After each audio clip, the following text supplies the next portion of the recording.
तो बजट सत्र का चौथा चरण आज से शुरू हो रहा है। आज विधानसभा की कार्यवाही प्रश्नकाल के साथ शुरू होगी। शून्यकाल में विभिन्न माध्यमों के जरिए विधायक अपने मुद्दे सदन में रखते हुए नजर आएंगे। इसके अलावा सदन के पटल पर राजस्थान कोचिंग सेंटर नियंत्रण एवं विनियमन विधेयक 2025 रखा जाएगा।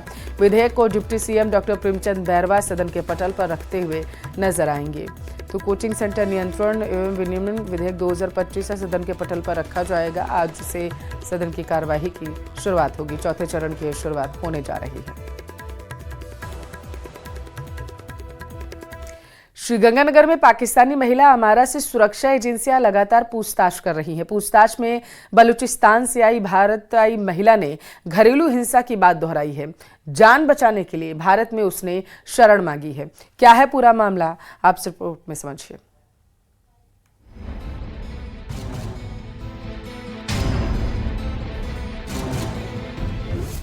बलूचिस्तान टू राजस्थान बॉर्डर किया पार, पति से परेशान भाग आई हिंदुस्तान, वापस जाने से इनकार भारत से प्यार। पड़ोसी मुल्क पाकिस्तान में महिलाओं के हालात ठीक नहीं है। 2 साल पहले पाकिस्तान से घरेलू हिंसा से परेशान होकर 4 बच्चों की मां सीमा हैदर भागकर भारत आ गई थी। वहीं लाहौर की रहने वाली महविश ने भी राजस्थान के चूरू के रहने वाले रहमान के प्यार में पाकिस्तान छोड़ दिया था और 2 साल से अपने प्रेमी सचिन के पास भारत में ही रह रही है। और अब एक और पाकिस्तानी महिला बॉर्डर पार कर भारत आ गई है। राजस्थान के सरहदी जिले श्री गंगानगर में बीएसएफ की 23वीं वाहिनी के सजग और सतर्क जवानों के द्वारा सीमा पार पाकिस्तान से अवैध रूप से अंतर्राष्ट्रीय बॉर्डर क्रॉस कर भारतीय सीमा में घुसने वाली पाकिस्तानी महिला हमारा उर्फ अमारा को हिरासत में लिया गया है। सीमा पार पाकिस्तान से आई पाकिस्तानी महिला की पहचान लगभग 30 से 35 वर्ष की हमारा उर्फ अमारा के रूप में हुई है, जो पाकिस्तान के बलूचिस्तान प्रांत की रहने वाली है। मामला श्री गंगानगर जिले के अनूपगढ़ का है, जहां सोमवार को पाकिस्तान बॉर्डर पर तारबंदी को पार कर पाकिस्तानी महिला हमरा भारत में घुस आई, जिसे बीएसएफ के जवानों ने पकड़ लिया। इसके बाद उसने आपबीती सुनाई। हमारा पाकिस्तान के बलूचिस्तान की रहने वाली है और 35 साल की है। उसने अपने पति और ससुर पर घरेलू हिंसा के आरोप लगाए हैं। साथ ही बताया कि पति की प्रताड़ना से बचने के लिए ही उसने भारत आने का फैसला किया है और अब वो वापस पाकिस्तान नहीं जाना चाहती है, क्योंकि उसके मुताबिक पाकिस्तान में उसकी जान को खतरा है। प्रारंभिक पूछताछ में पाकिस्तानी महिला हमारा उर्फ अमारा ने पाकिस्तान में घरेलू हिंसा की बात बताते हुए अपने पति की प्रताड़ना से बचाव के लिए भारत आने की बात कही है। फिलहाल श्री गंगानगर में पाकिस्तानी महिला हमारा उर्फ अमारा से पूछताछ के लिए ज्वाइंट इंटरोगेशन कमेटी का गठन किया गया है, जिसमें उससे गहनता से पूछताछ होगी, न केवल सीमा सुरक्षा बल की इंटेलिजेंसी बल्कि अन्य सुरक्षा एजेंसियों के द्वारा। फिलहाल हमरा के मामले को देखते हुए भारतीय सुरक्षा एजेंसी पूरी तरीके से सतर्क हो गई है। वहीं बॉर्डर पर निगरानी और कड़ी कर दी गई है, ताकि इस तरीके के अवैध घुसपैठ की घटनाओं को रोका जा सके।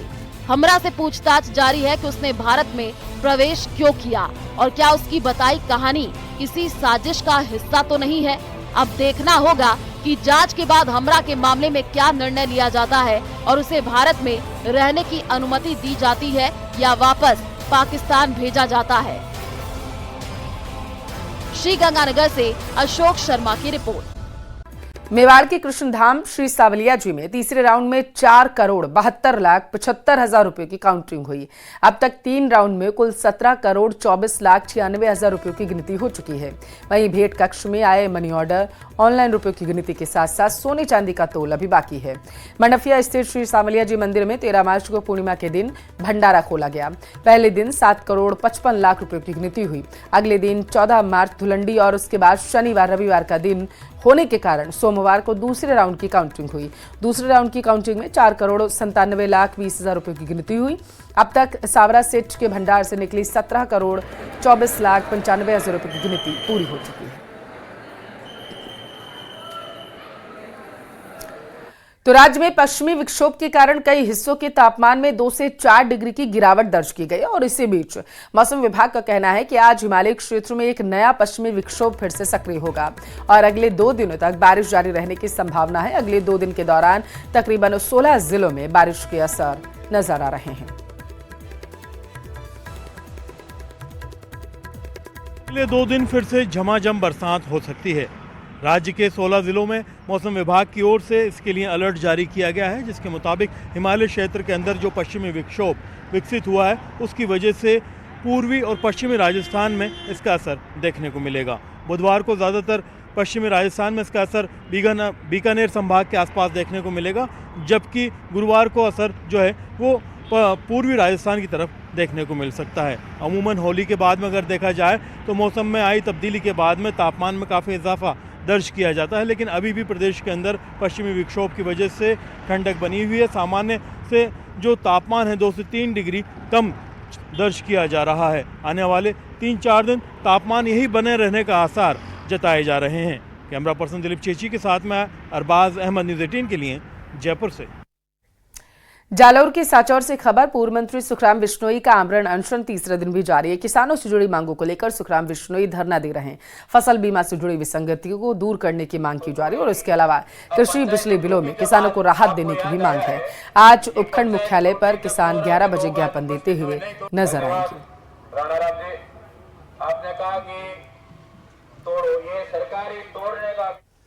धौलपुर में पारंपरिक नाल दंगल प्रतियोगिता का आयोजन किया गया, जिसमें गांवों से आए पहलवानों ने अपनी ताकत का प्रदर्शन किया। इस प्रतियोगिता में 116 किलो की नाल उठाकर वीर सिंह मीणा डोमई ने नाल केसरी का खिताब अपने नाम कर लिया। धौलपुर जिले के सर मथुरा उपखंड के बरौली गांव में पारंपरिक नाल दंगल प्रतियोगिता का आयोजन किया गया, जिसमें गांव से आए पहलवानों ने अपनी ताकत का प्रदर्शन किया। इस प्रतियोगिता में 116 किलो की नाल उठाकर वीर सिंह मीणा डोमई ने नाल केसरी का खिताब अपने नाम किया, जो पहलवानों का समर्थन करते हुए जोश बढ़ने के लिए लगातार नारे लगा रहे थे। ग्रामीणों की तरफ से आयोजित इस प्रतियोगिता का मुख्य आकर्षण सबसे भारी नाल उठाने की चुनौती थी, लेकिन वीर सिंह ने 116 किलो की नाल उठाकर सबको चौंका दिया और विजेता घोषित किए गए। इस उपलब्धि पर ग्रामीणों ने 21,000 रुपए की राशि भेंट की। इस दौरान दर्शकों का जोश देखते ही बन रहा था। पूरा मैदान लोगों से खचाखच भरा हुआ था, जहां बच्चों से लेकर बुजुर्गों तक सभी इस अनोखे खेल का आनंद ले रहे थे। लोगों ने तालियों और नारों से पहलवानों का हौसला बढ़ाया। आयोजकों ने बताया कि अगले साल इस प्रतियोगिता को और भी बड़े स्तर पर आयोजित किया जाएगा, जिससे रीजनल प्रतिभाओं को अधिक मंच मिल सके।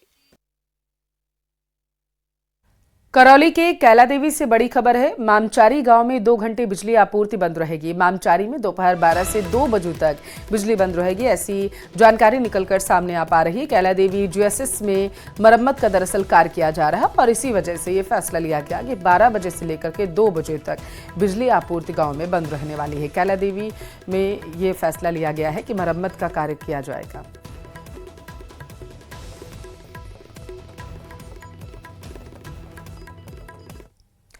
तो इन दिनों कांग्रेस में खलबली मची है। राष्ट्रीय नेताओं से लेकर प्रदेश के नेता पार्टी को मजबूत करने की बात करते हुए नजर आ रहे हैं।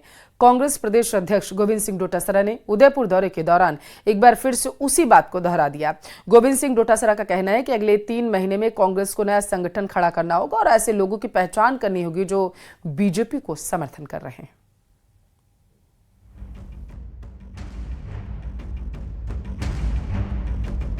डबल इंजन की सरकार को जो उनको मर्जी है, जो कह लो, उनको काम करना चाहिए। 3 महीने में मजबूत होगा कांग्रेस का संगठन।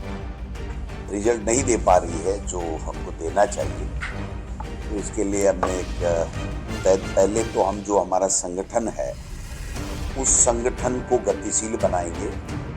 पार्टी को कमजोर करने वाले किए जाएंगे बाहर। पुरानी कमियों से ली जाएगी सीख, नई सोच के साथ होगा काम। कांग्रेस पार्टी इन दिनों अलग ही रंग और राग में नजर आ रही है। पार्टी के अमूमन सभी नेता एक जैसी भाषा बोलते नजर आ रहे हैं। वो है पार्टी को मजबूत करना और पार्टी को कमजोर करने वाले नेताओं को बाहर का रास्ता दिखाना। अब गोविंद सिंह डोटासरा ने एक बार फिर ऐसे ही एक बयान को दोहराया है। उदयपुर दौरे के दौरान कांग्रेस पीसीसी चीफ गोविंद सिंह डोटासरा ने अगले 3 महीने में संगठन को मजबूत करने की बात कही। इतना ही नहीं, उन्होंने साफ शब्दों में कहा कि जो लोग बीजेपी को समर्थन कर रहे हैं उनकी पहचान की जाएगी और पार्टी से बाहर का रास्ता दिखा दिया जाएगा। तो 2 ब्लॉकों के ऊपर हमने 50 साल से कम उम्र के जो नौजवान कांग्रेस के कार्यकर्ता हैं उनको हमने एक मौका दिया है, एक काम दिया है कि वो हर महीने में ब्लॉक की बैठक में जाएंगे और ब्लॉक में उपस्थित जितने भी पदाधिकारी होंगे उन पदाधिकारियों को जो स्थायी आमंत्रित के साथ में जो सूची है उसके सबके साथ में बैठक करेंगे, जनता के मुद्दों की बात करेंगे और उनकी उपस्थिति उसी दिन प्रदेश कांग्रेस कमेटी में मेल या व्हाट्सएप से हमको सूचना देंगे। ये पहला मौका नहीं है जब कांग्रेस पार्टी से इस तरह के बयान सामने आए हों। 2 दिन पहले पीसीसी चीफ गोविंद सिंह डोटासरा की अध्यक्षता में आयोजित प्रदेश कांग्रेस कमेटी की बैठक में भी इस तरह के बयान सामने आए थे, जहां गोविंद सिंह डोटासरा ने संगठन को मजबूत करने की बात दोहराई। वहीं टीकाराम जूली ऐसे नेताओं को बाहर करने की बात करते दिखे जो साइलेंट बैठे हैं। इतना ही नहीं, कुछ दिन पहले कांग्रेस के राष्ट्रीय सचिव और राजस्थान सह प्रभारी चिरंजीव राव भी पार्टी में मौजूद स्लीपर सेल्स को हटाने की बात कर चुके हैं। जबकि कुछ दिन पहले गुजरात में खुद राहुल गांधी भी पार्टी को कमजोर करने वाले लोगों को हटाने की बात कर चुके हैं। अब कांग्रेस को भरोसा हो गया है कि अगर वो पार्टी की नए सिरे से सर्जरी करेगी तो बीजेपी को मात देने में कामयाब हो जाएगी। तो ये हम पे एफआईआर करने के लिए पैदा हुए हैं क्या? सरकार तभी इसीलिए बनी है क्या? इनके खिलाफ, अपने मंत्री के खिलाफ। और मंत्री डीजी के घर जाके गेट पे खड़ा होकर टक टक टक, ये तो गोविंद डोटासरा ही नहीं करता, पहले ही कहता गेट खुला रखना, मैं आ रहा हूँ। तो मतलब जो स्थिति बनी हुई है, ये तो ड्रामा पार्टी है भाई, ड्रामा कर रहे हैं, एक दूसरे को आंखों में धूल झोंक रहे हैं। जनता इनको सब देख रही है, समय आने पे इनको सबक सिखाएगी। कांग्रेस को मजबूत करने और बीजेपी पर हमला करने वाले कांग्रेस प्रदेश अध्यक्ष गोविंद सिंह डोटासरा को बीजेपी ने करारा जवाब दिया। जिस तरह से इस 1.25 साल में जितना काम हुआ है और वो काम 200 की 200 विधानसभा में बिना भेदभाव के हमारे यशस्वी मुख्यमंत्री जी ने दिया है और एक विजन के साथ, एक विजन लेके काम करने वाली पार्टी है। डबल इंजन की सरकार है जिसका एक विजन है और विजन इस राष्ट्र नीति का निर्माण एक राष्ट्र नीति के राष्ट्र हित के लिए करती है, ऐसी पार्टी है। अब उनके पास कोई मुद्दे नहीं है, निश्चित रूप से वो इस तरह की भाषा का प्रयोग करते हैं। मैं कहता हूं कि राज्य के विकास के लिए और इस राज्य को आगे बढ़ाने के लिए, विकसित राजस्थान के लिए कोई सलाह हो और कोई उनका कोई सुझाव है, निश्चित रूप से उसको भी हम साथ में लेकर काम करते हैं। लेकिन इस तरह की बातें ये भारतीय जनता पार्टी नहीं करने वाली। गोविंद सिंह डोटासरा ने उदयपुर में आयोजित अपनी प्रेस कॉन्फ्रेंस में कई सवालों के जवाब दिए, लेकिन जिस तरीके से कांग्रेस के दिग्गज संगठन मजबूती की बात कर रही हैं, उससे अब हर किसी की निगाह कांग्रेस पर टिकी है और हो सकता है कि आने वाले दिनों में कांग्रेस में बड़ा उलटफेर देखने को मिले। Bureau report, news 18 Rajasthan. Churu के रतनगढ़ में एक सनसनीखेज मामला हुआ। यहां 23 साल की युवती आरोपी के चंगुल में फंस गई और अब रतनगढ़ पुलिस थाने में उसने शिकायत दर्ज कराई। युवती की पुलिस को दी गई रिपोर्ट में बताया गया कि वो रतनगढ़ क्षेत्र की रहने वाली है। उसके सोशल मीडिया अकाउंट पर रोहन शर्मा नाम से एक रिक्वेस्ट आई थी, उससे बात होने लगी। 29 नवंबर को रोहन रात के समय उसके घर आ गया, उसकी फोटो वीडियो बनाई और इसके बाद लगातार रोहन मिलने का दबाव बनाता रहा।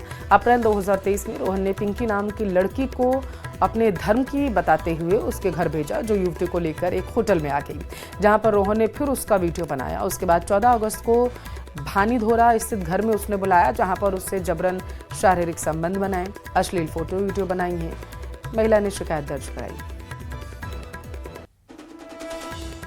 रतनगढ़ की एक युवती ने कल एक मामला दर्ज करवाया कि उसकी करीब 2 साल पहले किसी एक लड़के से इंस्टाग्राम के माध्यम से दोस्ती हुई थी। उस लड़के ने अपना नाम गलत बताया और उसके साथ दोस्ती करके उसके साथ बलात्कार किया। प्रकरण दर्ज कर लिया है, अनुसंधान कर रहे हैं, पीड़ित का मेडिकल मुआयना करवाया जा रहा है। कोटा से खबर है, स्टेनोग्राफर भर्ती परीक्षा आज 3 पारियों में आयोजित होगी। बताया जा रहा है कि 7,000 परीक्षार्थी स्टेनोग्राफर का एग्जाम देते हुए नजर आएंगे। पहली पारी में 1,685, दूसरी पारी में 1,685 अभ्यर्थी, तीसरी पारी में 1,677 परीक्षार्थियों का नामांकन है। आज 2 दिन तक आयोजित स्टेनोग्राफर भर्ती परीक्षा जो है उसकी शुरुआत होने जा रही है। तो कोटा से इस वक्त की बड़ी खबर, स्टेनोग्राफर के लिए परीक्षा दरअसल आयोजित की गई है और इसमें बताया जा रहा है कि कड़ी और सुरक्षा के इंतजाम किए गए हैं।